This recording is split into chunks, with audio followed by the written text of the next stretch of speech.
አሰላሙ አሌይኩም ወረህመቱላሂ ወበረካቱ። ውዶች ቤተሰቦቼ እንዴት ናችሁ? አላችሁ ወይ? አልሐምዱሊላህ ረብል ዓለሚን። ውዶቼ ዛሬ ይዤላችሁ የመጣሁት ምን መሰላችሁ?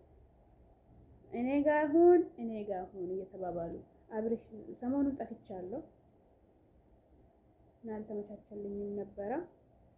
አብርሽም ጠፍቷል፣ እየፈለጉ ነበረ። ከዛ የጠፋ ምክንያቱ ምንድነው? ብቻው ከቤት ሲወጣ የሄርሜላ የቀጠረችው አይነት ነው። በቃ ያገኛችሁትን አጋጣሚ ተጠቅማችሁ እኔ ጋር አምጡ ብላ የነገረችው ሰዎች ነበሩ።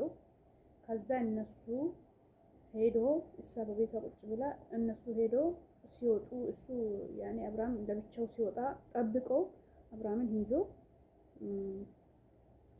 ሄዱ ማለት ነው። እንግዲህ እኛ አሳምነናል፣ እኛ አብርሃም እኛ ጋር እንዲሄድና ሄርሜላ ጋር እንዲመጣ አሳምነናል ሲሉ ነበረ። ከዛ ወሰዱ ማለት ነው። ልጁን ይዞ ሄዱ። ከዛ ለሷ እንደምንም አድርገሽ በቃ አንቺ እንደዚህ ማድረግ እንደዚህ አድርገኛ አንልሽም፣ የምታረጊውን አንቺ ታውቂዋለሽ ተብለው ቁጭ አድርጎ ወጡ ማለት ነው። ከዛ ቀን ጀምሮ እሷ እንትናን ማነች ቡዜንም ጠርቶ ዴቪን ጠርቶ እሷ ጠርታ ደውላ ነግራ ይሁን ይዛ ሄዳ ይሁን ብቻ እነሱ እሷ ጋር አብሮ እንዲሆኑ ፈቀዱ። እነሱ ፈቅዶላት እሷ ሄዳ የሆነ ቦታ ይዛ በቃ ያለ ቪዲዮ ይዛ ቁጭ ብላ አንዴ መዝናኛ አንዴ የሆነ ነገር እያለች እያባበለች 5 ቀን እሷ ጋር ቆየች ማለት ነው። 5 ቀን እሷ ጋር አቆይታ ሩታ በየቦታ ስትፈልግ በየቦታ ስትንከራተት ልጇንም ይዛ ልጇንም ቁጭ አድርጋ እያንከራተቱ ነበሩና ከዛ ዴቪንም ጠርታ ጠይቀችው። አንተ በደንብ ያለበት በደንብ ታውቃለና ከኔ እንድርቅ ነው ወይ የምትፈልገው? ቤቱን እንዲያስተዳድር ልጁን እንዳያስድቅ አትፈልጉም ወይ? እናንተ ለምንድን ነው እኔ ጋር ሲመጣ እንደዚህ የሆናችሁ ብላ ስትጠይቅ እኛን አይመለከተንም አንቺ ጋር የሚሆን እሷ ጋር ግን ልጁ ጤንነቱ ያስፈልገናል ብለው ሲያወራት እሷ በቃ ዴቪን እንደዚህ ተባብለው ተሻያኙ። ከዛ እንደዚህ ካሉ በኋላ መጨረሻ ላይ ምንድን ነው ቡዜንም ጠየቀቻት። ቡዜም እኔም አውቀዋለሁ ግን ሰላም እስኪሆን ድረስ አንቺም አንቺ አታገኙም አለች። ከዛ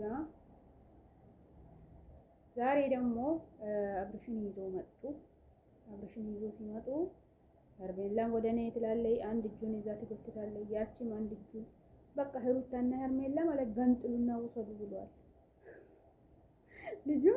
ልጁን እሱን ብቻ አይደል እናንተ ጋር እንዲሆን አይደል የምትፈልጉት? እሺ ለሁለት እንደዚህ አካፍላችሁ ገንጥላችሁ ውሰዱት። አንቺም አንድ እጁን እሷም አንድ እጁን ውሰዱት። ልጁን ሊበሉት ነው ወይ? ያስብላል እኮ ወላሂ ያስብላል። ወይ ጉድ! አንድ ወንድ ልጅ ላይ 2 ሴት መጣላት ማለት ነውር ነው ይሄ ጭራሽ። ሩታስ ልጅ ስላቀፈች እንደፈለገች ልትሆን ትችላለች። የልጅ አባት ነው ብላ ማሳበብ ትችላለች። እቺ ምን ሆና ነው? ሙጥኝ እሞታለሁ። አንቺ ሌላ ወንድ አታውቅም እንዴ? ያማታል እንዴ? እቺ ሌላ ወንድ አታውቅም? ሞትሽ ፈልገሽ አግቢ በእናትሽ፣ ጊዜሽን አታባኪ። ሲጀመር ማለት ነው አንድች ቀን ወዳታለሁ ብሎ አያውቅም ነበረ። ሞጥኝ ተለጥፋ ልላቀቅ። ምን አይነት ጉንዳን ነው? ወደዛ ግንጥል ያደርገዋል። ጭራሽ እሱን 5 ቀን አቆይታ የሆነ ነገር በቃ ብዙ ነገር ነግራው ብዙ ነገር አእምሮ ላይ የእሱ አእምሮ ላይ ብዙ ነገር አስቀምጣ ማለት ነው ወደ እሷ ነው የሚሄድ። ይሄ ደግሞ ሲያስጠላ ወይ ታሞ አልተኛም ወይ አእምሮ አሰርቶ ራሱ ቆም ብሎ አስቦ ወይ ባለቤቱ ጋር ወይ ያችን አግብቶ አይኖር ዝም ብሎ ይገላልባል ወደዛ ወደዚህ። ምን አንተ ህፃን አይደለህ ትልቅ ሰው ነህ። ምን ጉር ነህ? ወደዛ ሲጎትቱ ወደዛ ይሄዳል። ወደዚህ ሲጎት ምን አይነት በሽታ ነው ያዘህ አንተ? ራሱ ያስጠላ። ሄርሜላ ና ስትለው እሷ ጋር ይሄዳል። እቺ ና ስትለው እሷ ጋር ይሄዳል። ምን ጉድ ነህ አንተ? ጭራሽ ነው እሱ ነው እንጂ የሴት ህይወት እያበላሸ የሚሄድ ማትፈልጋትም አልፈልግሽም ብለህ በግልጽ አውራ። አይባልኩም እንዴ?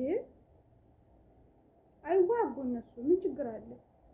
ማትፈልጋትን እኔ አንቺን አልፈልግሽም፣ ግልጽ ጉዳይ ፍስተር ባለመልኩ እኔ ቢቆይም ባይቆይም አንቺ ጋር የኔ ፍቅርም ይሁን የኔ ምንም አያስፈልግሽም። በቃ ተው፣ መቶ ነው ትውት አድርጎ ስትተው ማለት ነው። ሰው ዝም ብሎ አይላጥፍም።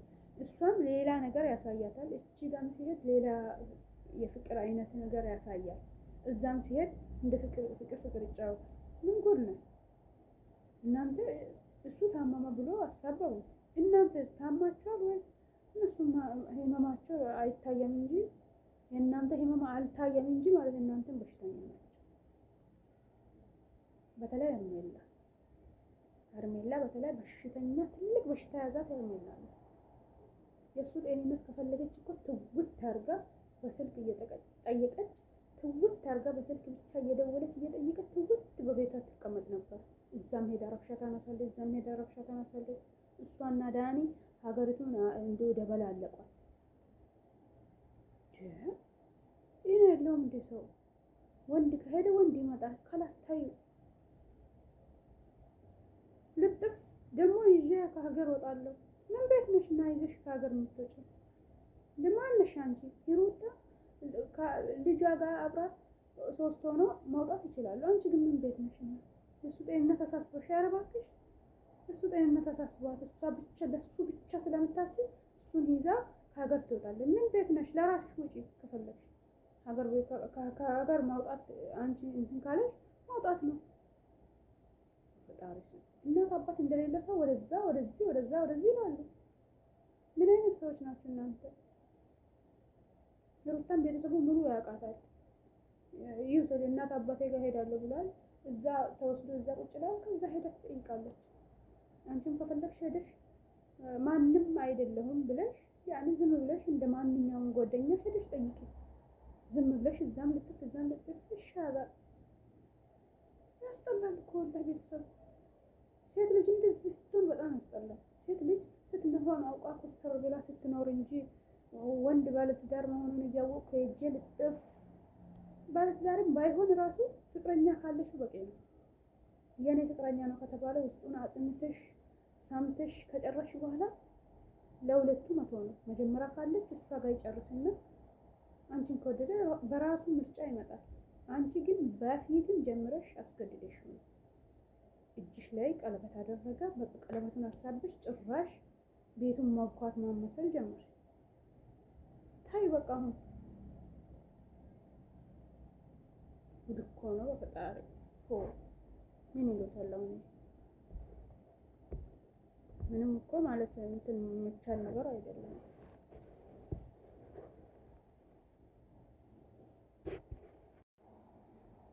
ቦዜ ሲያቅታት ምን አለች? ልጁን ሊበሉት ነው እንደ ለሁለት አለች። ሊበሉት ነው፣ በእውነትም ሊበሉት ነው። አረገላግሉት። አዎ እውነት ነው። ሀገር ቤት ወስደሽ እናት አባቱ ገዛ የሆነ ነገር ምንትን ብዙም ሳያወሩ